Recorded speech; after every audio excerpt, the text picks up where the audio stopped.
Depuis qu'il est arrivé au pouvoir, on estime que le peuple congolais a perdu des milliards d'euros sur ses ressources naturelles, puisque Kabila a vendu des concessions minières largement en dessous du prix du marché. À plusieurs occasions, Gécamine a vendu des parts qu'elle possédait à un prix bien en dessous de la valeur du marché à des sociétés offshore qui les ont ensuite revendues à un prix bien plus élevé.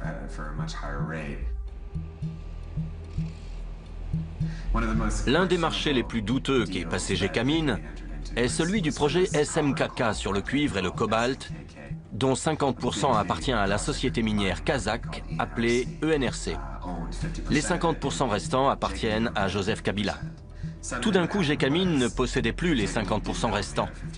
Ils ont été vendus à la société offshore Emerald Star Enterprises, basée sur les îles Vierges britanniques, pour la somme de 13 millions d'euros. Personne ne savait qui c'était ni d'où il venait. Quelques mois plus tard, ENRC a racheté la Emerald Star Enterprises, les 50% qui appartenaient autrefois à Gécamine, pour la somme de 66 millions d'euros. Ça n'a aucun sens. L'État a perdu plus de 50 millions d'euros. Il est évident que Gécamine savait que sa propriété valait bien plus de 13 millions. Alors, pourquoi est-ce qu'ils n'ont même pas bronché? L'élément commun entre tous ces marchés n'est autre qu'un seul homme, Dan Gertler, un ami du président congolais. C'est lui-même qui se revendique ami du président congolais.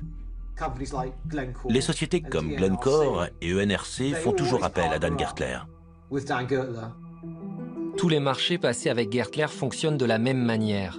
Une société associée avec Gertler et basée sur les îles Vierges britanniques achète une concession minière à Gécamine pour environ 5% de sa valeur sur le marché.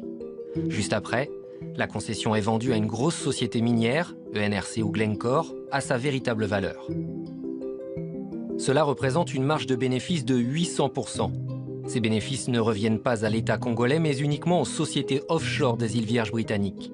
Comme les lois de ces îles protègent les sociétés, on ne peut pas savoir qui a réellement tiré profit de ces marchés. Peut-on prouver qu'il y a eu de la corruption? Non. Mais il y a une telle différence entre ce que le gouvernement déclare avoir reçu, ce que la société affirme avoir payé au gouvernement, et ce que la société a vraiment payé. On ne connaît pas les montants exacts. Ce n'est pas normal, et pourtant on voit ça depuis toujours. Le chiffre d'affaires annuel de la société ENRC basée à Londres s'élève à plus de 3 milliards d'euros.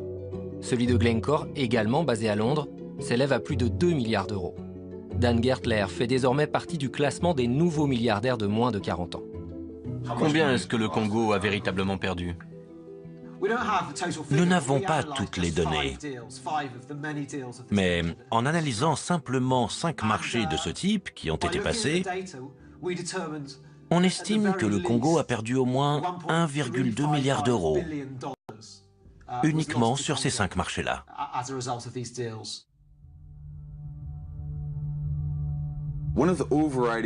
Pour moi, l'une des émotions qui caractérise le mieux tout ce conflit, c'est l'humiliation subie par les Congolais. Ils ont été humiliés, bafoués par les étrangers, par leur propre gouvernement, et ils se sentent complètement impuissants. Cela explique grandement l'exaspération totale que ressentent la plupart des Congolais. Ils ont l'impression d'être désarmés et de ne rien pouvoir faire. Je m'adresse à toi, la guerre. Tu n'as aucun ami. Tout le monde est contre toi. Je suis un orphelin à cause de toi. Tu as tué mon père. Tu as tué ma mère. Tu as tué mon frère et ma sœur. Je te déteste. Aujourd'hui, je suis un réfugié à cause de toi. Tu m'as chassé de ma maison. Tu l'as complètement brûlée. On a dû fuir à cause de tous les coups de feu. Ça fait 1 mois et demi qu'on est ici. On meurt tous de faim. Il n'y a aucun espoir ici. J'ai le cœur meurtri. Il n'y a pas de quoi être fier. Mais tu n'as pas gagné.